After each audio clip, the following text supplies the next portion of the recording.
start the meeting.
We'll go ahead and get started. Hello, everyone. Welcome to the Summer Learning Series presented by University of St. Thomas Executive Education. My name is Carly Grant, and I am the Marketing Program Manager for University of St. Thomas Executive Education. We'd like to thank you for joining us and taking the opportunity to get a little bit of learning squeezed into your summer session. Please note there will be a Q&A feature available, so enter in your questions at any point during the presentation and we'll go ahead and get a response.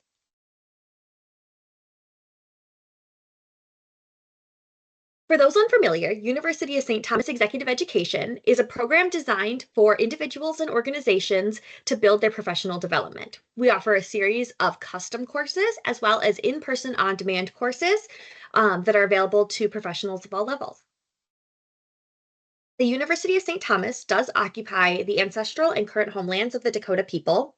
By actively committing ourselves to truth-telling, relationship building, wound healing, and justice seeking, we humbly offer our respect to the Dakota elders and people and to Indigenous communities beyond the Dakotas and to the sacredness of the land and the waters that reflect the skies. It is my pleasure to introduce today's speaker, Lindsey Low, our Executive Director of Executive Education here at the University of St. Thomas. If you're interested in learning more about executive education here at University of St. Thomas, you can visit us at stthomas.edu/exec-ed. And if you're viewing this from a laptop or personal computer, you can also scan this QR code with your phone. That'll lead you directly to our website to gather more information. That being said, without further ado, I'm going to hand over to today's presenter, Lindsey Low. Thanks, Carly. Just take a minute. I'm going to switch over. Right. Okay. I'm so excited to kick off our summer online learning series this week. We've had a lot of great content coming up for our other sessions, and we are looking forward to our fall programs as well. I want to start today by telling you a little bit more about me and how I found my career in continuing education.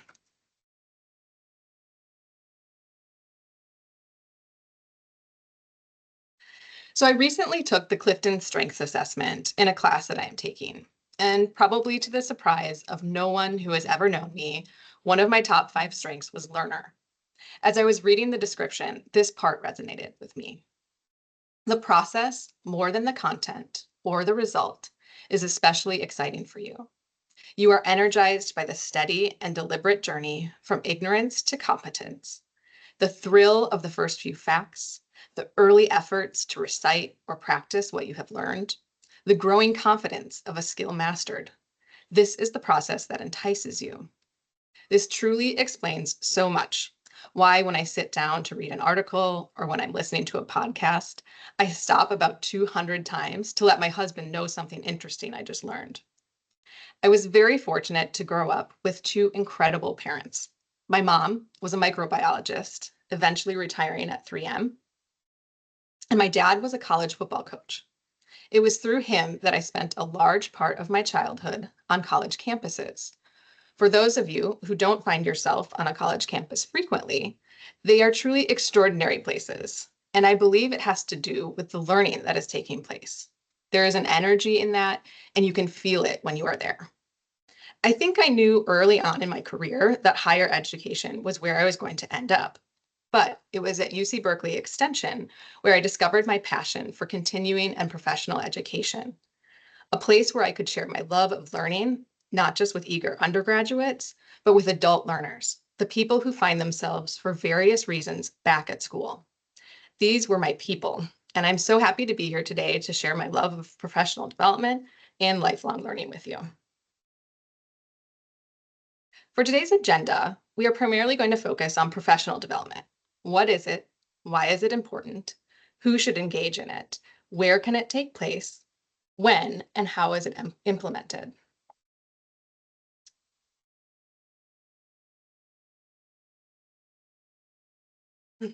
So we're going to dive in with a definition.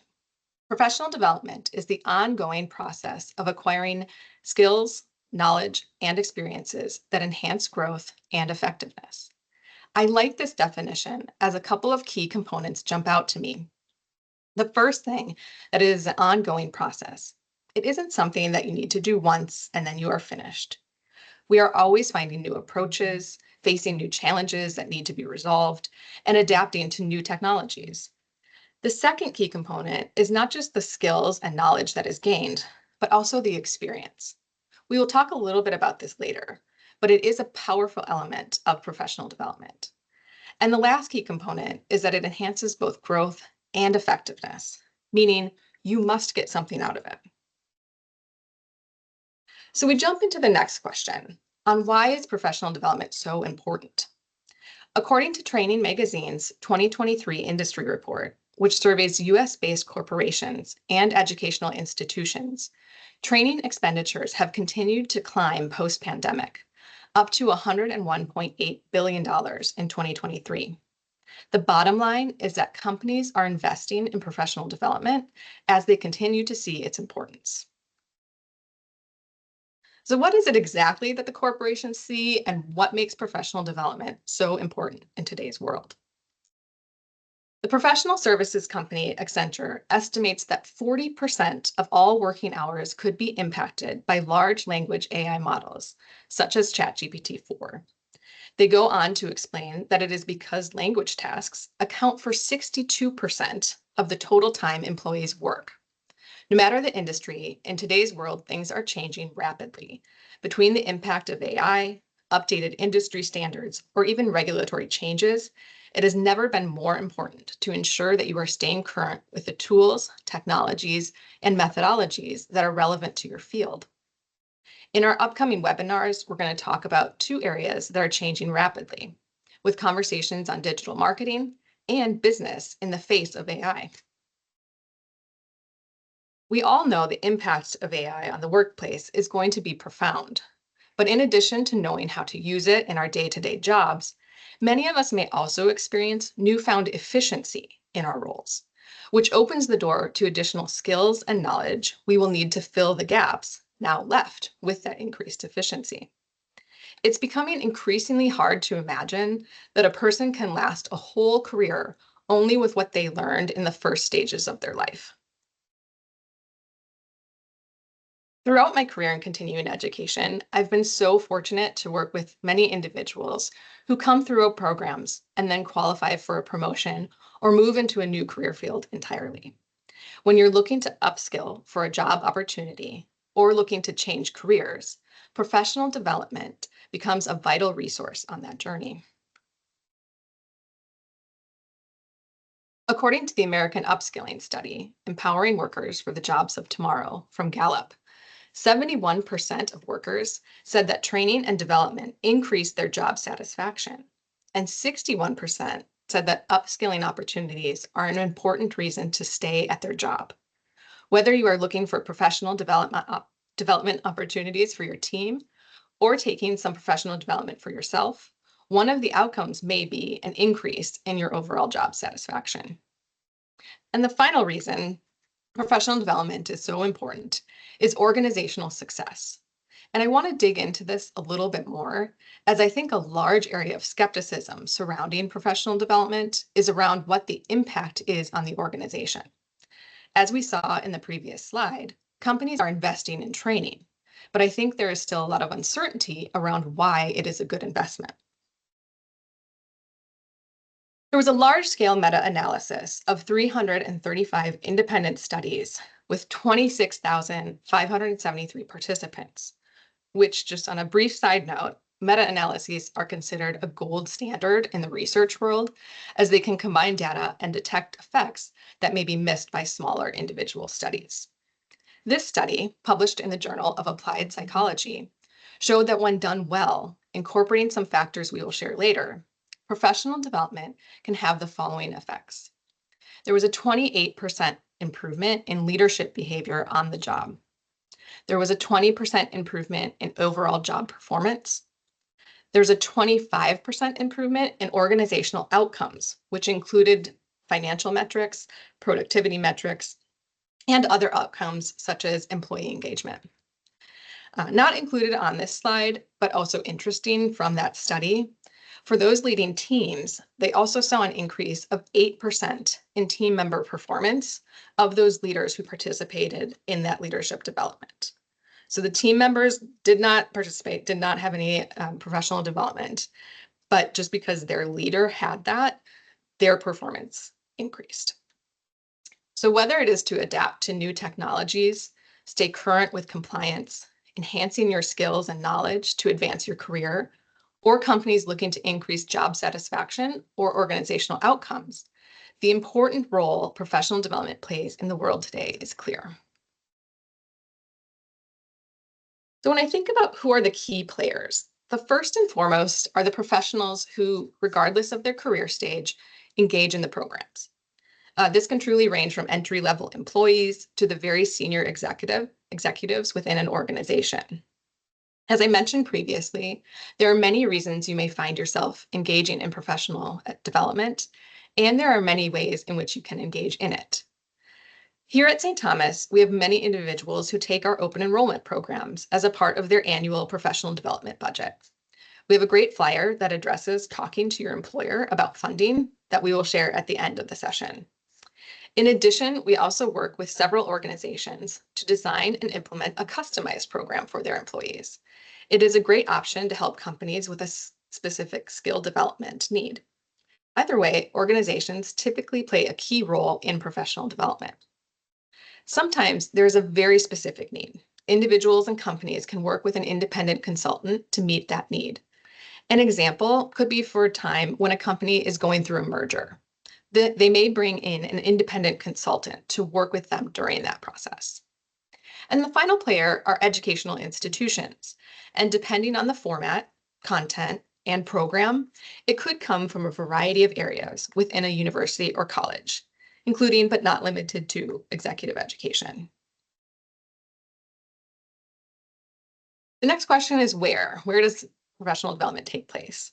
So in reality, learning and professional development can occur anywhere you happen to be. But here are where some of the most effective professional development sessions may take place. It might be in a workplace, educational institution, might be online, or at industry conferences. In the workplace, professional development opportunities may take the shape of on-site training, workshops, speaker series, mentorship programs, and onboarding. Educational institutions host everything from off-site sessions, short programs, up to and including full graduate level programs. My career at UC Berkeley Extension began in the online learning department. It was actually a department that originally was correspondence coursework and then for troops during World War II. And then eventually, with the age of the internet, moved into online education. For professional development, there are a growing number of online opportunities, including this webinar, that have opened doors and made learning even more accessible. A final way to seek professional development is through industry conferences. No matter the field you are in, there will be professional gatherings, trade shows, and networking events held in virtually every location you may want to go.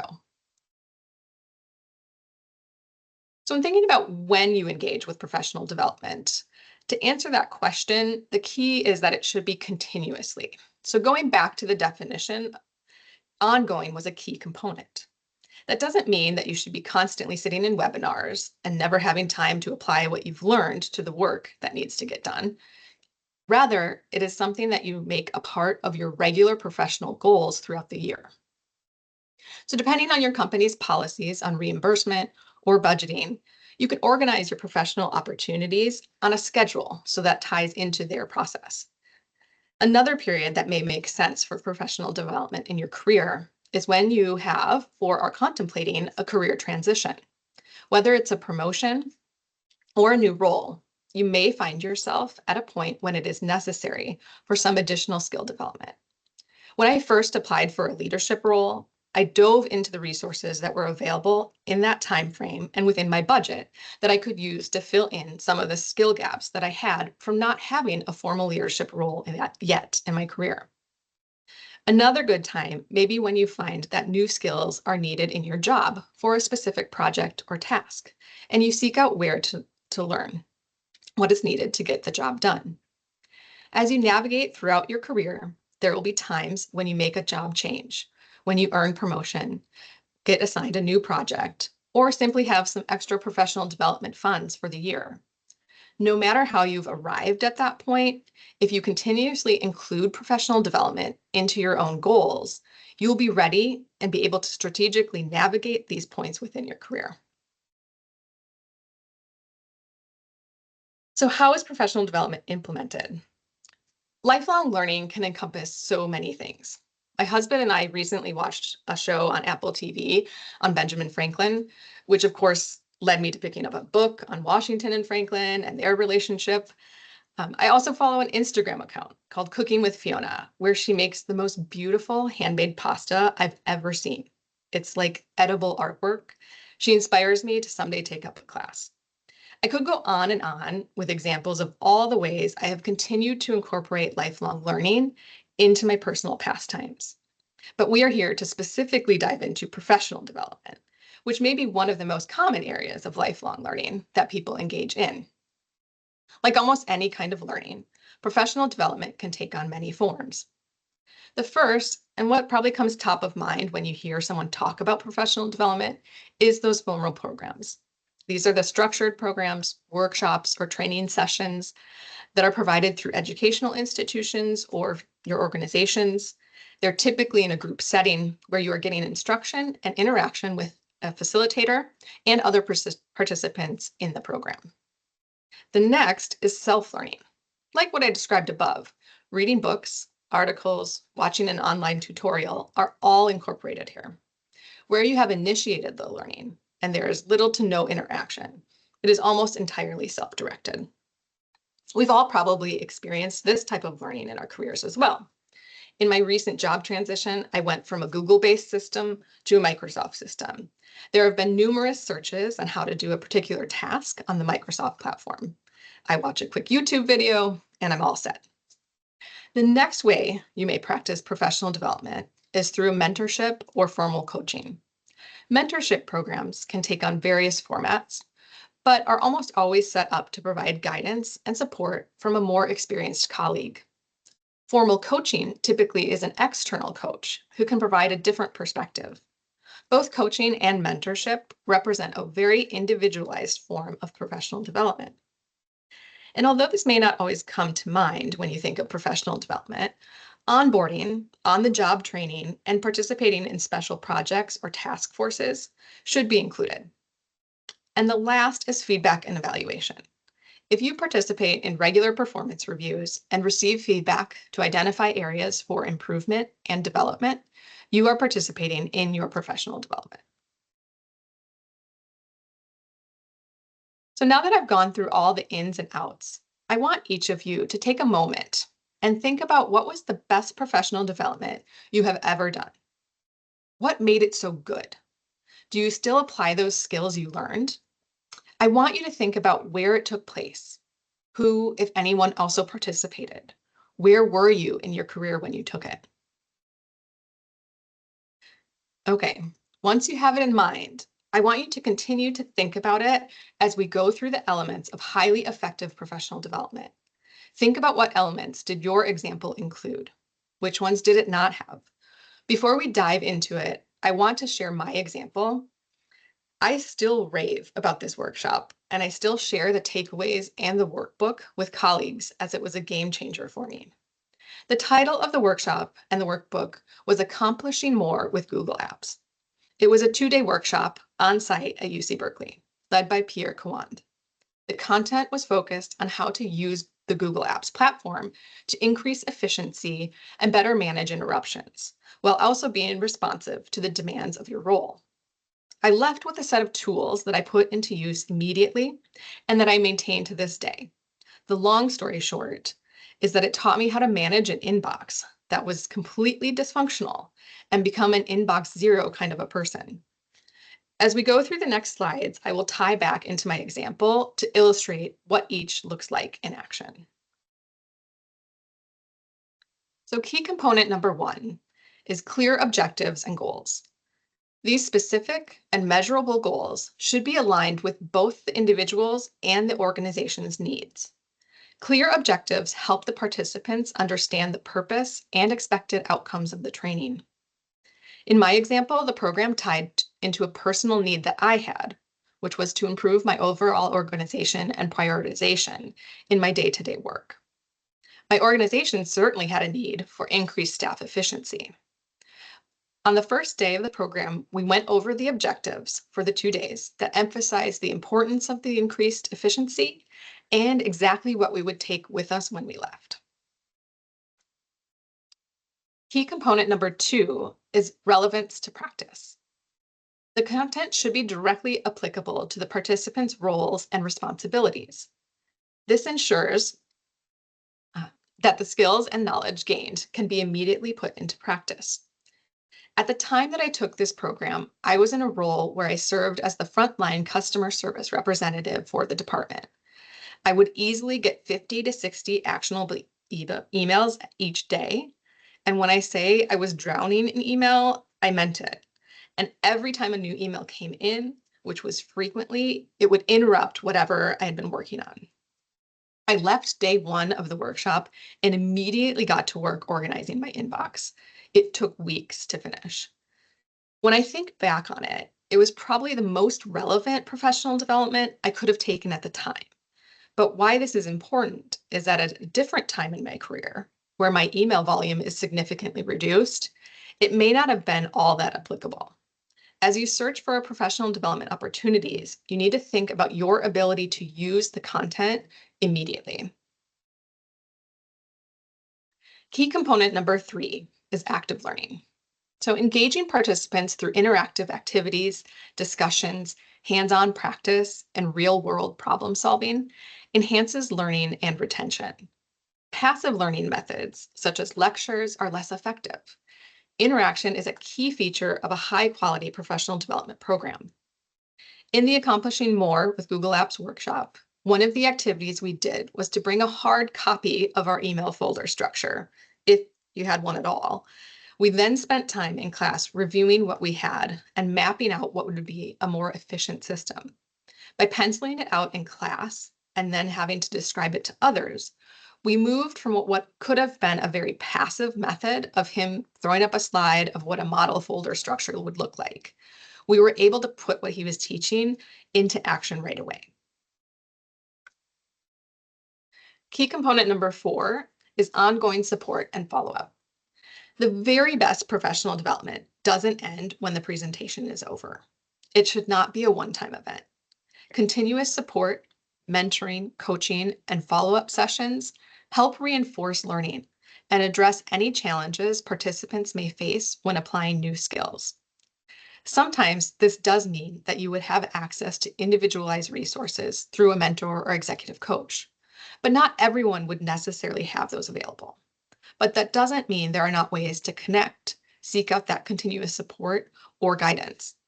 The facilitator in my example made sure to connect with each of us and offer additional support, whether it was to answer a quick question or review our updated approach to organization and provide some feedback.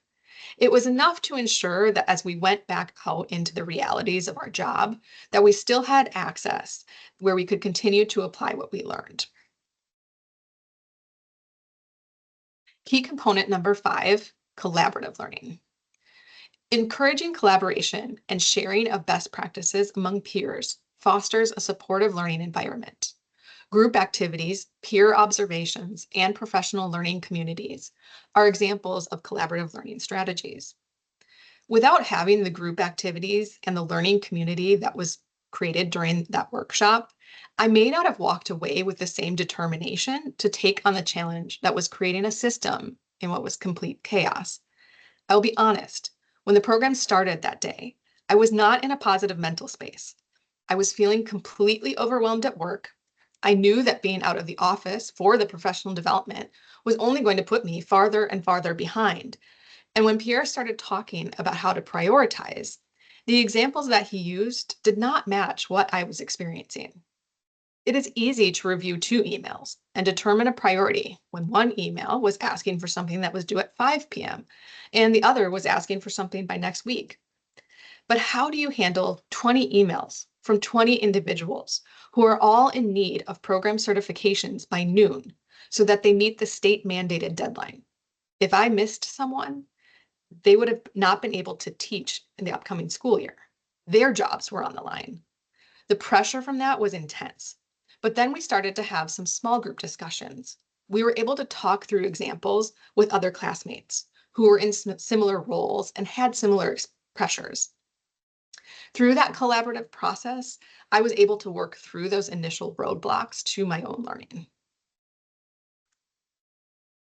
Key component number 6, reflections and feedback. Providing opportunities for participants to reflect on their learning and receive constructive feedback helps them understand their progress and areas for improvement. Self-assessment and peer feedback can be valuable tools in this process. As I mentioned, we had the opportunity to create an outline of the organizational system we were going to use and then share it with our peers for feedback from them and the facilitator. It was a simple exercise, but enhanced the experience by not only giving us the opportunity to create something we could use, but to also get feedback in a low pressure format. Key component number 7 is experienced and knowledgeable facilitators. Effective professional development is led by facilitators who have deep expertise and practical experience in the subject matter. They should be skilled in adult learning principles and able to engage participants effectively. For the workshop that I took, the facilitator had years of experience teaching workshops like this. He was an expert in the topic and had published books on workplace efficiency. He also had practical knowledge working in the tech industry, and all of that showed as he led the cohort through the training. Key component number 8, flexibility and differentiation. Recognizing that participants have diverse needs and learning styles, professional development should offer flexibility in content delivery and allow for differentiation. This may include a variety of formats, such as workshops, online courses, self-paced learning, and one-on-one coaching. As I talked about earlier, there are a variety of formats that professional development can be presented, and that flexibility in the format and the ability to adjust the content to the audience needs is an important element. Although the program that I took was only offered through an in-person workshop, they did customize it to the audience, staff at a public university. It was crafted to appropriately meet our needs. Key component number 9, evidence-based practices. Incorporating research-based strategies and proven practices ensures that the professional development is grounded in evidence and more likely to produce the desired outcomes. Both the content being taught and the way it is delivered should be using proven strategies that are backed by data. In the Google Apps session, the facilitator had done years of research into his process for creating workplace efficiency and used that data in the class to make the case for why what he was teaching would be valuable. And key component number 10, evaluation and continuous improvement. This final component should be a part of every professional development program, especially where you are interacting with a facilitator. The regular evaluation of the program's effectiveness through surveys, assessments, and feedback helps identify areas for improvement and ensures that it remains relevant and impactful. We had the opportunity to evaluate the workshop at the conclusion and to provide feedback on how it went overall. All 10 of these components, when used well, create a very strong professional development program, one that will give both the individuals and companies a strong return on the investment. So thinking back to your example, how did it stack up? What were the components that were included? And do you think including those features enhanced your overall experience? As you begin to seek out new professional development opportunities in the future, keep these in mind. Ask if they are included and dig into the offerings a little more to learn what features they may focus on. At St. Thomas Executive Education, we understand that today's leaders face unprecedented challenges and opportunities. We offer high quality professional development programs to individuals through our open enrollment programs, such as our high demand certified professional project management program or our mini MBA. Our programs are designed to empower you and your team with the skills, knowledge, and insights necessary to navigate and thrive in this dynamic environment. We also offer custom programming to organizations. As a part of the custom program process, we collaborate closely with you to develop a tailor-made curriculum that addresses your specific organizational goals and challenges. Whether you enroll in an open enrollment program or work with our custom team, you will learn from industry leaders and top-tier academics who bring real-world experience and cutting-edge research to the classroom. We have a variety of delivery formats, including on campus, online, or a blend of both, to ensure that you get the education you need without disrupting your busy schedule. The practical, hands-on approach ensures that you can apply what you learn immediately, driving performance and innovation within your organization. And we would love to see you in a program soon, including the upcoming webinars. At this point, I'm going to open it up to any questions that we might have or that came up during the presentation.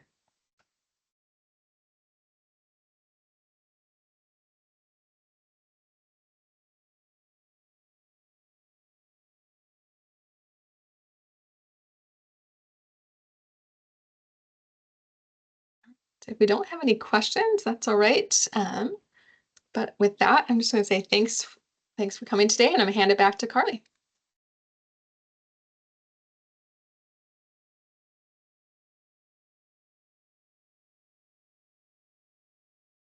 Oh, Carly, you're muted. Of course I'm muted. Thank you again, everyone, for coming.